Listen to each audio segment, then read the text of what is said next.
preparation for those for all of our children as they move through elementary school, middle school, high school, and beyond. That foundation, of course, I need not expound much upon with the folks in this room. But that said,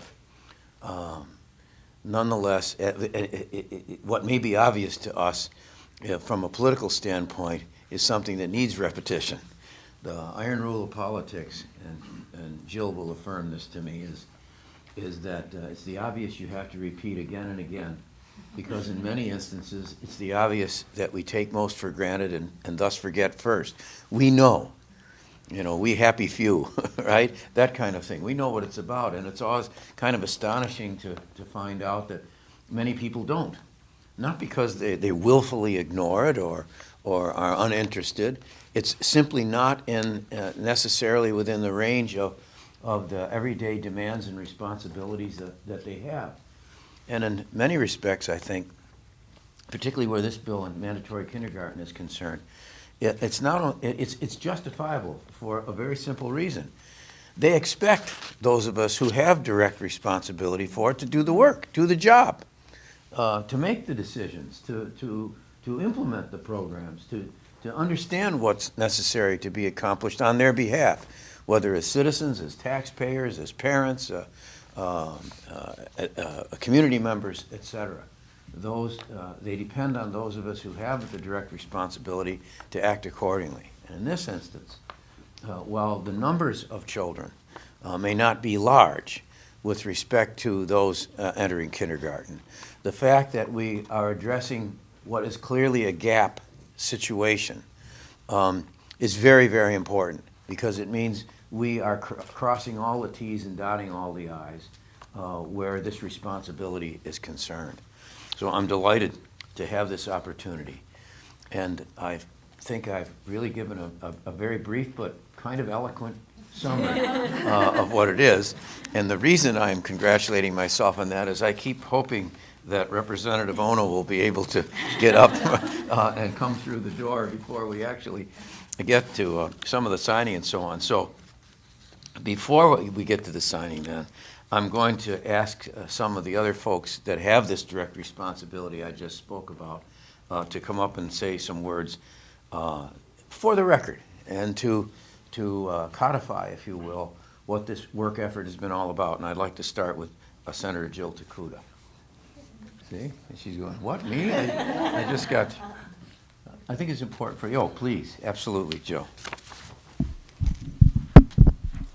So I'm part of the Takashi Nostal team. Yes, huh? That's no, you're part of the recognition squad. No, but thank you all for being here. And this really is a nice way for us, I think, to end off our legislative session. I didn't expect for this to be part of Sunny Day, but I think it's very appropriate. And I'm actually wearing red today, as you can see, because at our school, Coney Elementary, for my son, it's Wear Red for Ed Day. So I'm wearing this in honor of my son's kindergarten teacher. I told her as I left the classroom this morning. And so this is very appropriate that we're signing mandatory kindergarten. As Governor said, it may not be impacting a huge cohort of children. We're talking about 300 to 500 additional children each year. But this really is a huge policy statement, right, in the sense that we want our children to have a firm foundation. Because going forward in life, we want them to be ready. And I've seen day in and day out now, doing homework with Maddie, it's not easy anymore. And I tell you, I'm so blessed that he had that foundation through early learning, through preschool. And I'm looking right now at our early learning community here. Thanks to them, he was ready.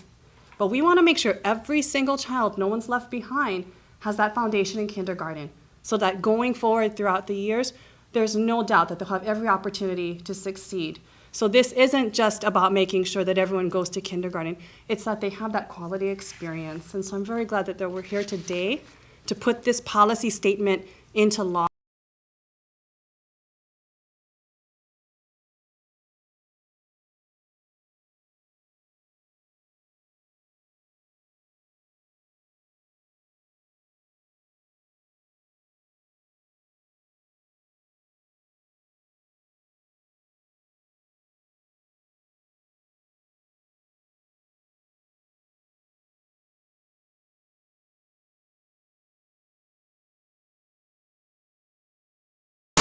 on preschool and kindergarten into the whole spectrum of learning that we want to be available to everybody. So P through 20.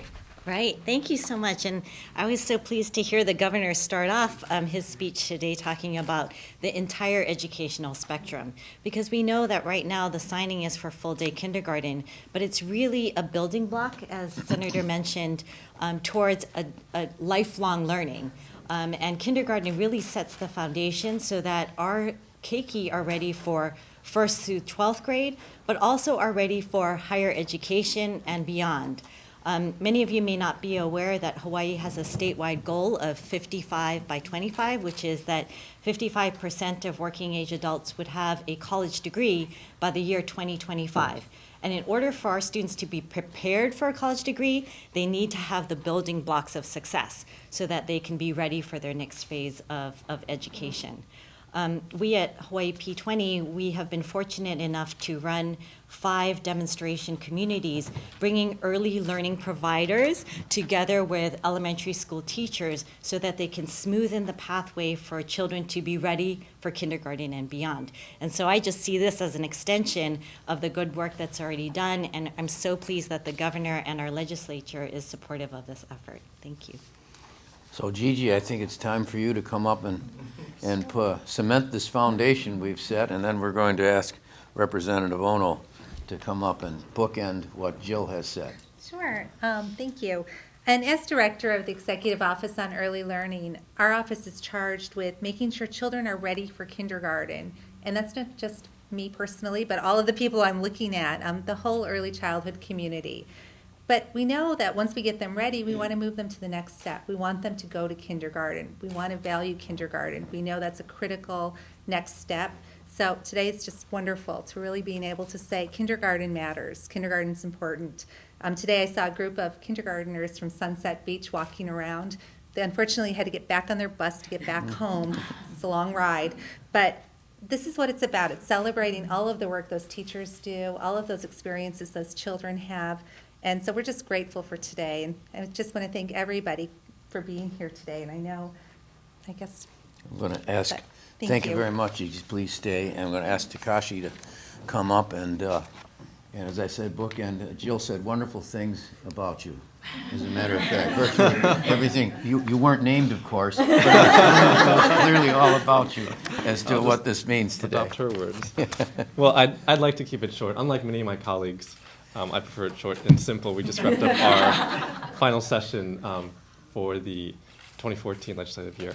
As a teacher, many times we have kids who come into our classrooms who aren't ready for grade level standards. And a lot of them require remediation just to get them on track for that year. And I think that this bill requiring kindergarten to be mandatory is a step in the right direction, ensuring that those students and those teachers and those schools that have these issues, and it's not unique to Hawaii, but the country, that those students are ready to have quality education, ready to learn whatever grade they are. We've talked much about raising standards for teachers, for students, but there's one group that was absent of that conversation, that's parents, and they're crucial. On behalf of so many teachers, I think that raising standards on parents as well is something they're grateful for. Once kindergarten was not mandatory, it was optional. And over the years and decades, kindergarten has become a default starting point for many of our students who enter the K-12 system. And I think that come down the line, 5, 10, 20 years from now, I hope that someday we revisit this conversation and decide that not only should kindergarten be mandatory, but all early learning for our youngest children also should be open to everyone.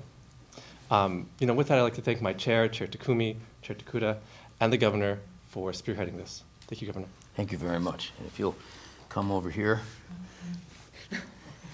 Takashi, thank you.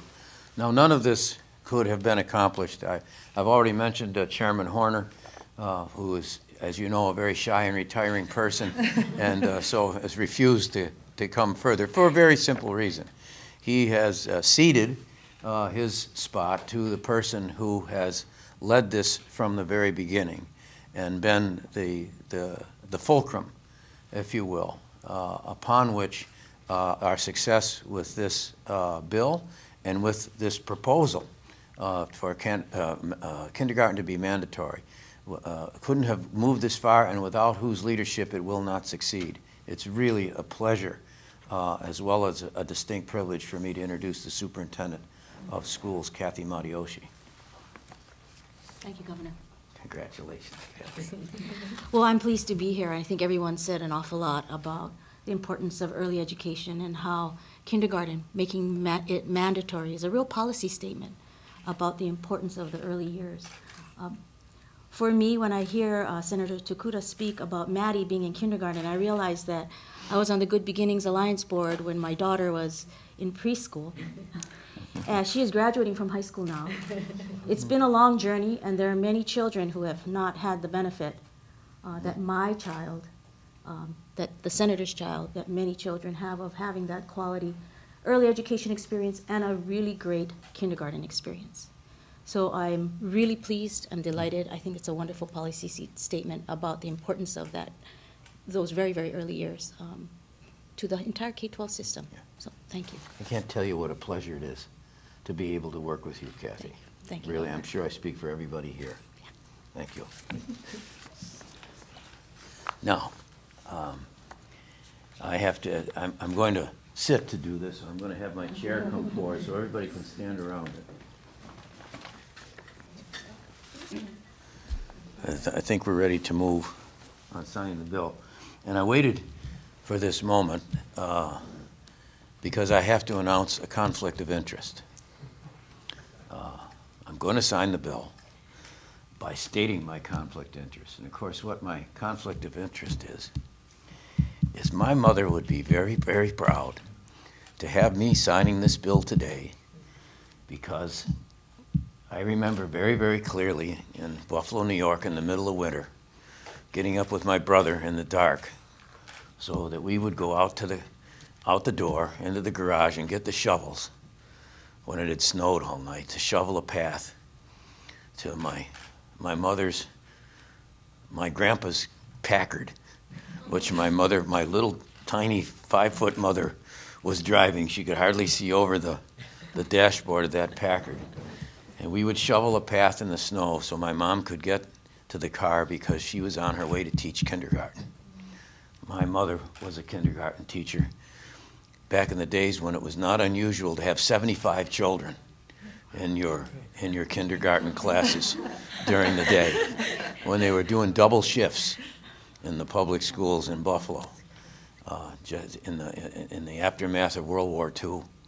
And she was a champion of what kindergarten and preschool was all about. And so I hope you won't think it's too selfish of me that I signed this bill in my mother's name today.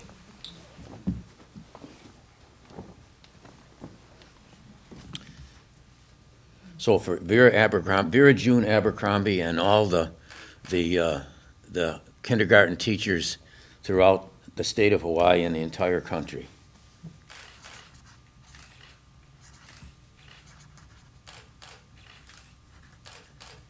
Done. I'm going to keep this pen. So, we need to take holy pictures now. Let's move this. I'll just put that, can we put that on the floor? Thank you. I'm going to turn this around, pull this up. Don't worry, we'll take pictures with everybody before it's over, but let's all snuggle up here. And, yeah, good.